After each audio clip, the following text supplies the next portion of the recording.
Howdy, riders. Welcome to the very last episode that I filmed before the world went to hell. And I was not allowed to have people in the car anymore. So, what a great last episode it was. It was with Nicola Lenci. So him and his father own Fattoria di Magliano, which is an awesome little winery in Maremma's region of Tuscany, and you're going to hear him talk all about that. Wines are fantastic. Again, small production, not the easiest things to find. Definitely check out the website or ask your local bottle shops if you want to try some of these things, because they're great. Other than that, let's buckle up and ride.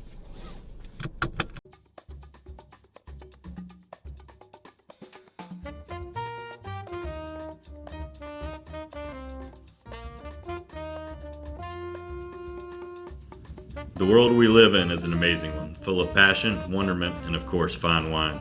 This is the story of one man's journey to fully understand and appreciate that world.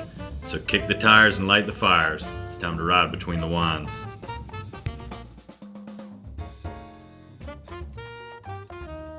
It's Burgundian in style. Just a whisper of cherry. Very nice legs. This is so perfectly balanced. Such an old world style.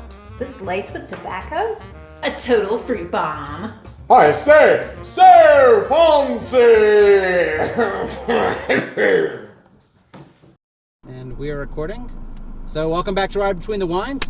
Very special guests with me today. Two very special guests with me today. This is the first time I've had three in the car, I think. So in the back we have Jeffrey Wintang from E10 Wines. And if you watched Stefano Francini's episode, which was a couple episodes back by the time this comes out, he went over quite a few of the different Italian wines that E10 brings to us. But I don't think we talked a lot about this wine, luckily, because we knew you were coming. So that's Jeff in the back, and he's the one who brought me Nicola Lenci, who is from Fattoria di Magliano, which is in Maremma in Tuscany. So with that, I probably should have turned on the recorder after I actually backed up. But I'm just going to get you started by telling us who you are, who your family is, how you got here, and why you guys are making wine. Absolutely. So, first of all, thank you for giving me the chance. I'm honored to be with the wine guy. Well, I'm honored to have you. Thank you. So, my name is Nicola. I am part of the family ownership of Fattoria di Magliano. That sounds very professional, but it's like me and my father, okay? So, as you mentioned, we are southern in Tuscany, in the region of Maremma, Toscana. But before getting into the geographical and characteristical of the terroir, I would like to tell you, as you ask, a little bit of story from us. So the region is pretty young about winemaking, as my family is pretty young into the wine business. Mm-hmm. So my father, for all of his life, he was a shoemaker, a shoe designer. So when he was 22 years old, he's established his own shoe business, his own industry. And for 25 years, he was running the industries and selling shoes all around the world. So what's happened? He was a world traveler for pushing the sales and for represent the brand. So actually, when you travel more than 200 days per year, what's the best way to be indulgent with yourself? It's a good call. Having good bottle of wines, experience very good restaurants. So that's how he became a foodie and especially a wine lover. Okay. And especially he was so charmed about the French wines, which sounds weird for an Italian. Right. That's a real startup for him. So for him, the best wine in the world are Bourgogne, for instance. Especially because he's not only a wine geek, but he's a wine drinker. Mm-hmm. So he likes finesse into the wine. So after all this traveling and experience these wines, he had some interest into becoming sommelier for fun. Uh-huh. He's been graduated as a sommelier, and then he started to think, that could be, wine business. That could be something I would love to do in my life. But he was so busy with the industry because he was running a factory with more than 220 employers. So you can imagine that not so much free time for him at that point. Sure. What happens that in 1996 he had the opportunity to sell the industry to a big corporation from UK and China. That was a perfect timing, because I have to say that after the 90 decades, all the business were crashed down a little bit. So he had great timing. He had a great time. Timing is very important in life, I would say. Yeah. That's why I consider him a businessman. So in 1996, he accepted the offer, and luckily he gained a lot of money. And probably he had a bad idea to jump into the wine business. You know, in Italy, we always say that there is a way to become a millionaire in the wine business. You start as a billionaire, and suddenly You work your way there. Exactly. So what's happened that my father started to travel Tuscany to find the right place to establish what he would love to do. Because as you can imagine, all the appellations were very full of producer. La Brunello area, Chianti Classico area, very charming but very competitive in terms of producer and very pricey in terms of buying land. And especially the land that were available, they were not really in the hot spot of those appellations. Right. You know? So that's how it came down in Maremma. Because Maremma coastline was even more undiscovered than it is right now. But they thought that Maremma was the right place where it could transmit the technique and the finesse of the French winemaker into the Tuscan style. So let's say try to develop a new style of Tuscan winemaking, following the elegance and the inspiration of the French winemaker. So at that time, my father has very good connection in terms of winemakers. So he was in touch with Giacomo Takis. Oh, wow. Are you familiar with the guy? I am, yeah. Good. So Giacomo, for the ones who are not familiar, we can say he's one of the most historical winemaker since the 80s in Italy. No? He was the creator of the Super Tuscan style, to be simple, but he created a lot of very well-known brand, like, I don't know if I can mention some brand. You can say, go ahead. Okay, so like Argiolas, he created Turriga. Okay. Or he was very famous in Friuli or in Sicily. So, let's say a very well-known winemaker, not a rising star, but an established star. So at the time, my father and him, they were sharing passion in watch collecting. So something apart of wine business. Right. But he was able to ask to Giacomo to come down in Maremma and give some tip. What That's kind of tips? great. Yeah, it's not bad. It's not a bad That's start. not a bad start, yeah. Yeah, so my Giacomo came down and he started to give some advice to my father, like where you can plant these grapes, what kind of grapes you can plant over there and over there. Because he knows that my father was wanting to do like different style of wine, and especially focus also on French grapes. Because at that time, French grapes on the coastline of Tuscany were already famous, especially in Bulgari area, famous Super Tuscan style. So he wanted to do something similar but different in the same way, unique. And Giacomo for sure was the right man to ask for advice. So I came down and give the tips, and at the end of the day, my father asked to him, Giacomo, please, would you like to become my winemaker? And obviously he says no. Right. I was just going to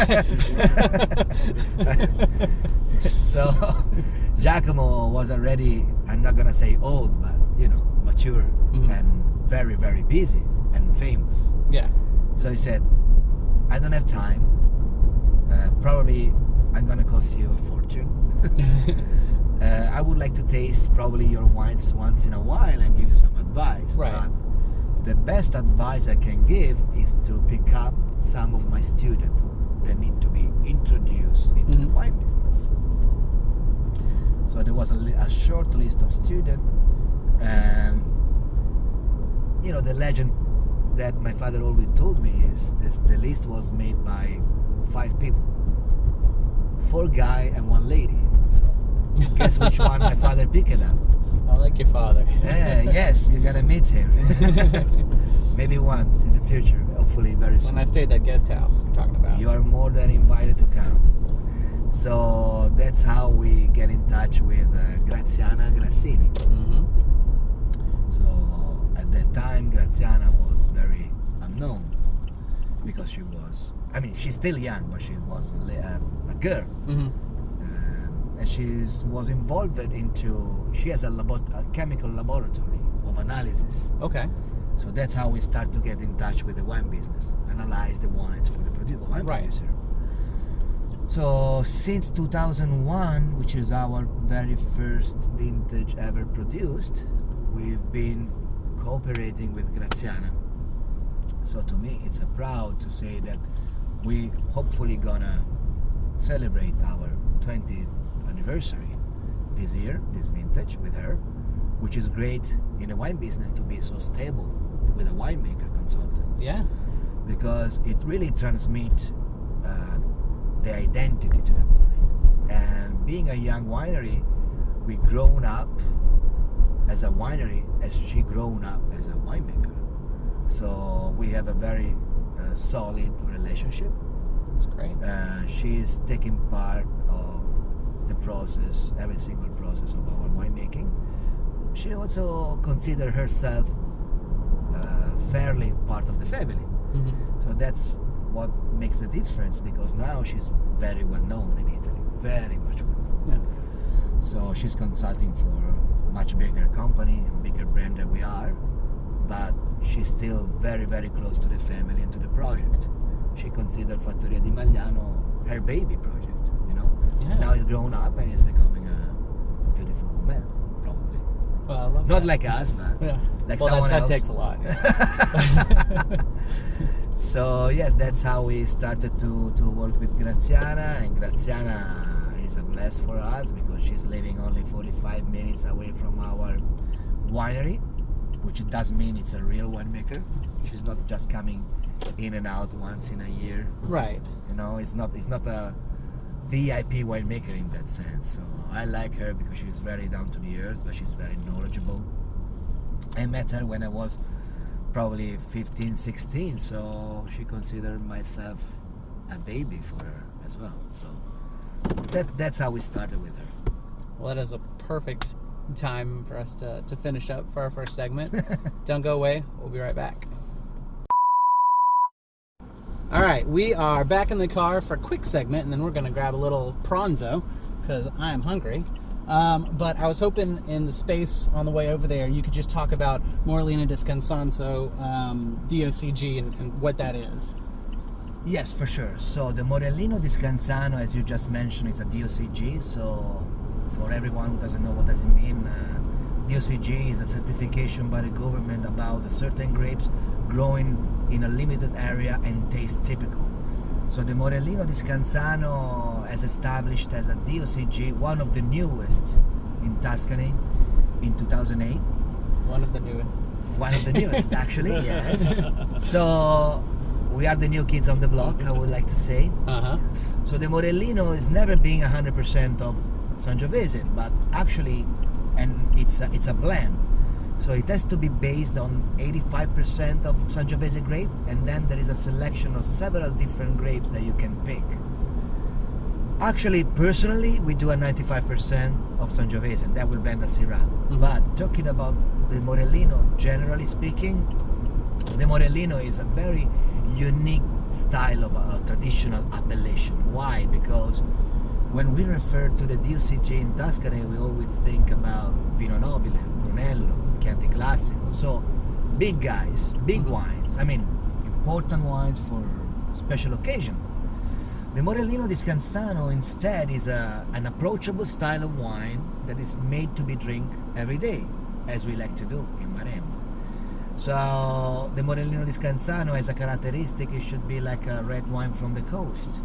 And the Morellino di Scanzano is very related to the everyday life of the people.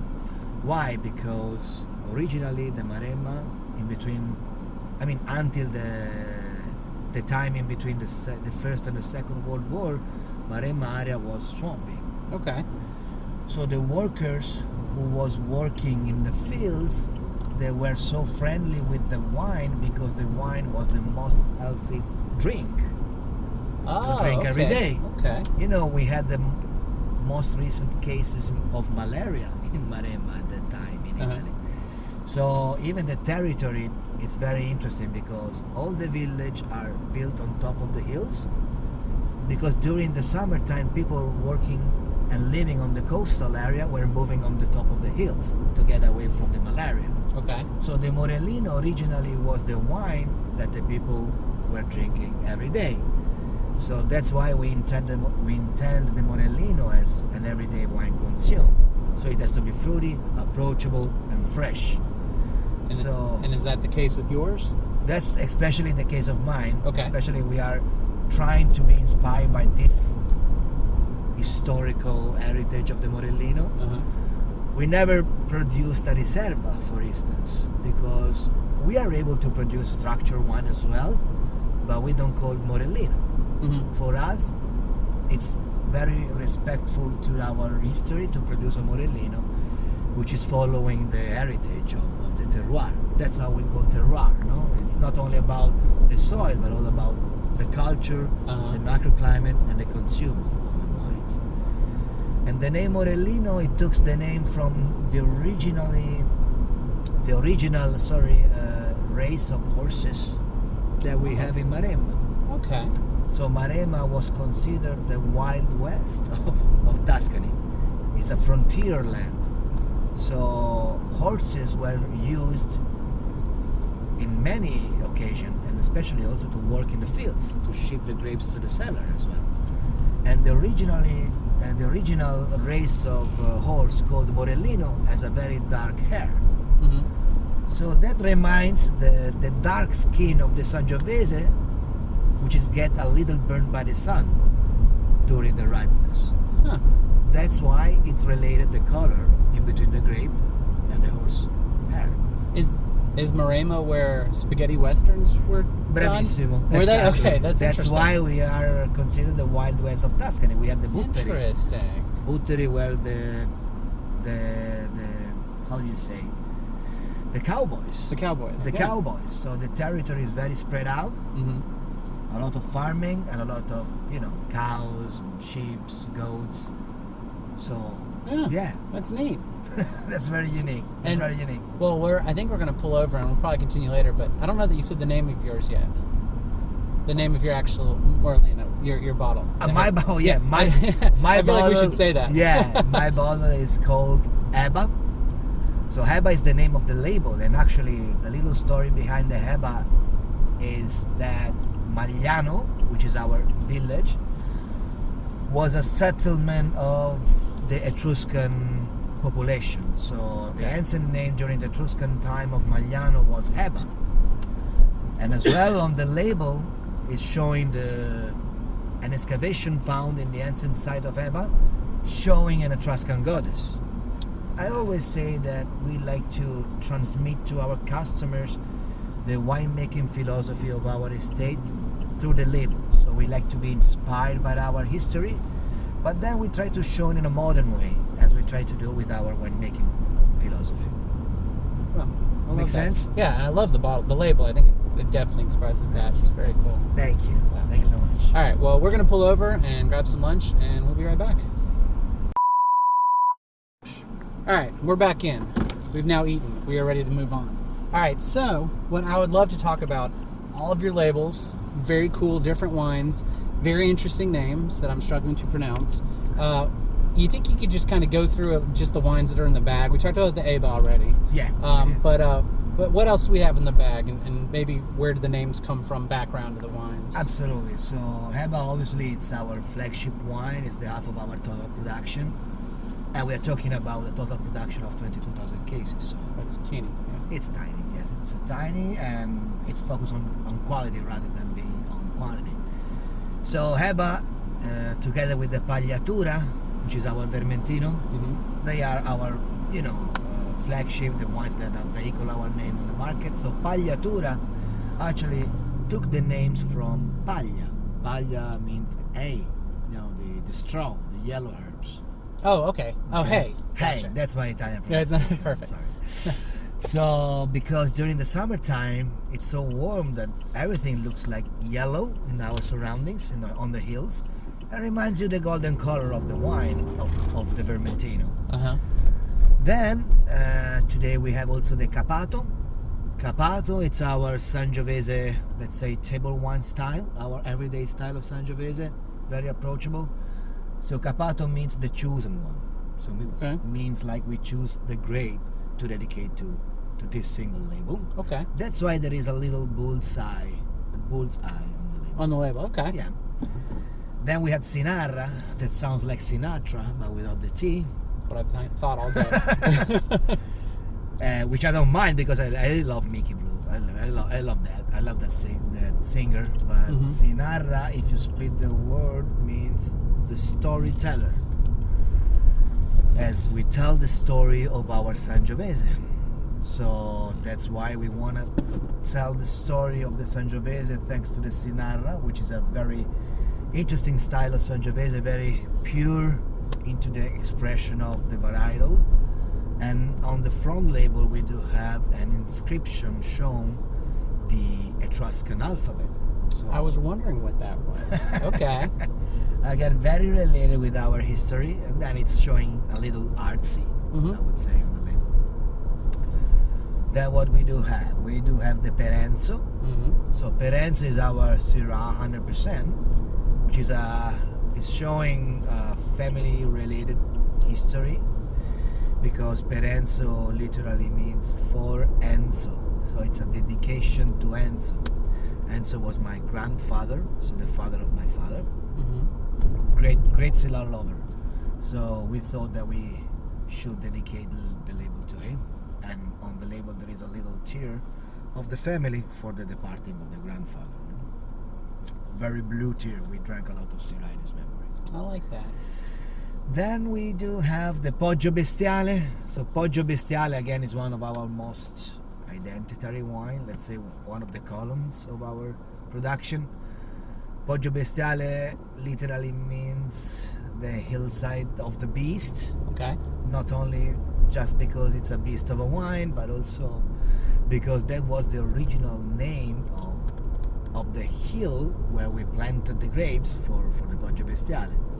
So when we bought the land, it was owned by a Sardinian family.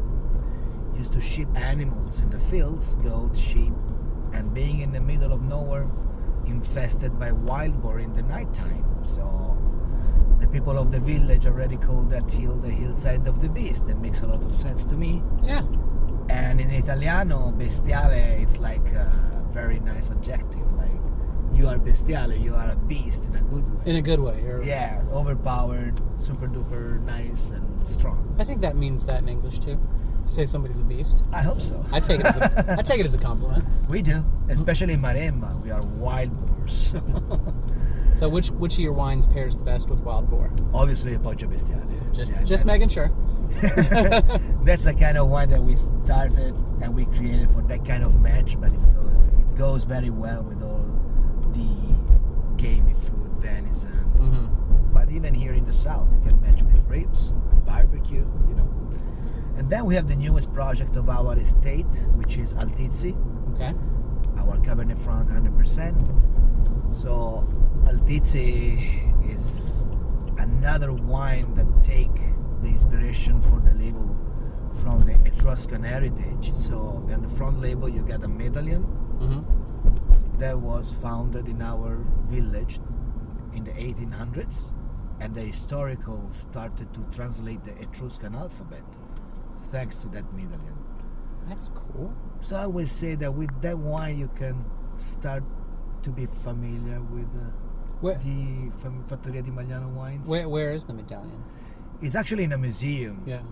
No, But I'm not in Maremma, or yeah, in Maremma. Yeah. so it's kind of like the Rosetta Stone. Bravissimo, Yeah, exactly. okay, cool. It's a startup, for the understanding of the Etruscan culture. I love it. And tell me about the Cab Franc. Well, the Cabernet Franc that we are producing is exactly the same Cabernet Franc that we are using for the Poggio Bestiale since the beginning. With the Poggio Bestiale, we do a blend in between Merlot, Cabernet Franc, Cabernet Sauvignon, and a little percentage of Petit Verdot to complete the blend. But we vinify the grapes always separately. So that's the way that we can do the blend every year. But that's the way that allowed us to try single barrels. So vintage by vintage, tasting the Cabernet Franc, we thought it was really unique. I mean, at least unique, very interesting. So we did some investment, and finally in 2015 we released our very first vintage. And when I said investment, I'm talking about 6,000 bottles per year. Well, per year. This is the first year, so we'll see in the future. And it's a Cabernet Franc very unique, showing the modernity of Maremma, because it's so food forward, great mouthfeel, not vegetal at all. It's not vegetal at all. It's very nice. Yeah. Very much into the herbal notes. Yes. I would say fruit and herbs. In our coastline, they're growing widely. Thyme, rosemary, oregano. So I think these are great mark in the lineup of our winemaking production. Well, we're here, but all those wines are delicious, and we'll probably talk a little bit more on them later. Thank you. Ciao. All right, let's finish up. All right, so we're back in the car with probably our final segment. So we've talked about all of your wines. One thing I think that we didn't touch on enough that I'd kind of like to hear a little bit more about is Maremma. We keep talking about Maremma as southern Tuscany, but geographically, where is it? A little bit more about the land, maybe the culture there. Absolutely. So what's about Maremma? What makes Maremma special? Probably, first of all, the geographic location, because if you think about Tuscany, we are sited in the deepest southern corner of the region. Okay. So let's say we are more nearby Rome rather being near to Florence. You are closer to Rome than you are to Florence. Exactly. So let's say only 1 hour 45 minutes northern than Fiumicino Airport.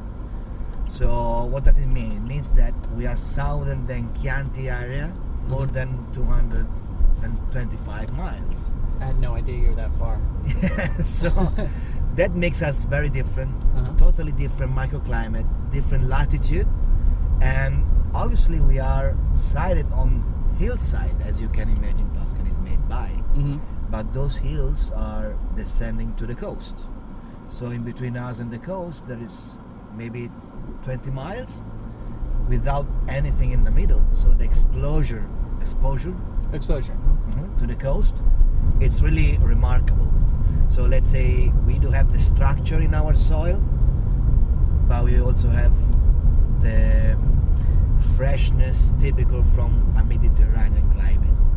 So that makes us able to express wine with structure, but a structure driven by the minerality, and especially thanks to the warm climate during the springtime and a very few rainfalls during the autumn, we can reach a beautiful ripeness. So even the Sangiovese are really fruit driven. That's also why we don't use any oak in the aging of our Sangiovese. We just use cement. Cover it up, I imagine. Exactly. Right. So just cement to keep those guys crisp, fruity. So we want to point out how much Maremma can be not better, not worse, but different from the other appellation of Tuscany. So I always say that we can consider Maremma as a bridge, let's say, in between old world and new world. Okay. So great fruit approach, wines they can even be drinked by themselves, but in the same time very versatile in terms of matching. So that's why I think that Maremma could be a first step in the door for the people who wants to be more familiar with Toscana without hitting directly the most old school, style of wines. How far is Maremma from Bulgari? We are southern than Bulgari, let's say 1 hour and a half by drive, and it's very different kind of soil.